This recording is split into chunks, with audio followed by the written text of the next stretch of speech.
ሰላም ጤና ይስጥልኝ ውድ ኢትዮጵያውያንና ኤርትራውያን በጀርመንና አካባቢ የምትኖሩ እንዲሁም በመላው ዓለም የምትኖሩ ኢትዮጵያውያንና ኤርትራውያን አንድ አጭር መልእክት አለኝ። በጀርመን ሀገር በዳርምሽታት ከተማ ሃይም የምትኖር ወጣት እህታችን ኢየሩሳሌም አበራ ጳውሎስ ባጋጠማት ድንገተኛ ህመም ከዚህ ዓለም በሞት ተለይታለች። ትላንትናም በአካል ሄጄ ያለው ሁኔታ ለመገንዘብ ችያለሁ። ለቤተሰብ እጅግ በጣም የሚያሳዝን ልብ የሚሰብር ዜና ነው። እግዚአብሔር አምላክ ለቤተሰቦቿ መጽናናትን እንዲያደልልን ለሷም ነፍሷን እግዚአብሔር አምላክ በአጸደ ገነት እንዲያኖር እግዚአብሔር መልካም ፈቃድ እንዲሆን እንጸልያለን እንመኛለን። እህታችን እንግዲህ የሷን አስክሬን ወደ ሀገር ቤት ለመሸኘት ዝግጅት ተጀምሯል። ይህንንም የሚያስተባብር አካል አለ።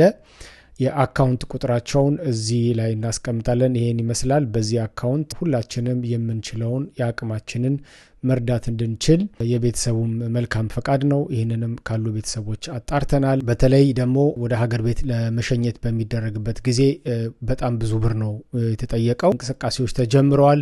ይህን ነገር እንድታግዙ በእግዚአብሔር ስም እንጠይቃለን። በቤተሰቦቿ ስም ሁሉ ጠይቃችኋለሁ። መርዳት የምትችሉ ሰዎች በአቅማችሁ በቤተ ክርስቲያን፣ በመስጊድ እንዲሁም ደግሞ በተለያዩ ማህበራት ድጋፍ አድርጋችሁ ወደ አካውንቱ እንድታስገቡ በእግዚአብሔር ስም እንጠይቃችኋለን።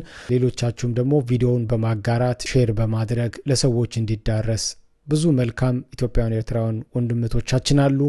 በእርግጠኝነት ለተከሰተ ነገር መርዳት ለሚፈልጉ ለነሱ በደንብ ሼር እና ኮፒ ሊንክ እያደረጋችሁ ብትልኩልን ብዙ ሰዎች ጋር እንዲዳረስ እናደርጋለን ማለት ነው። በስደት ላይ የሚያጋጥሙ በጣም ብዙ ነገሮች አሉ። ስደት ላይ ያላችሁ ሰዎች ትረዳላችሁ። ለቤተሰብ በጣም ከባድና መሪር ሀዘን ነው የሚሆነው። እንግዲህ ቤተሰቦቹን ለማገዝ አስክሬኑን ቢያንስ የተጠየቅነውን ገንዘብ ከፍለን ወደ ሀገር ቤት ለመላክ እንዲቻል ይህንን ለማስቻል እባካችሁ እንድትተባበሩ አሁንም ጠይቃለሁ። እንግዲህ እኔ በቦታው ተገኝቻለሁ። በጀርመን ሀገር በጊሰን የሚገኝ የኢትዮጵያ ሸፈራይን አለ። የአካውንት ነምበራቸው እዚህ ላይም ተቀምጧል። የማስተባበር ስራውን እየሰሩ ነው። እዚህ ከሶሻልና ከአንዳንድ ስራዎች ጋር በተያያዘ እዚህ እያስተባበርን እንገኛለን። ስለዚህ እንግዲህ ይህንንም ተረድታችሁ እባካችሁን ትብብራችሁ እንድትሰጡን እንጠይቃለን። ለምታደርጉልን ማጋራት፣ ሼር ማድረግ፣ ድጋፍ ሁሉ በእግዚአብሔር ስም እናመሰግናለን። እግዚአብሔር ይስጣችሁ።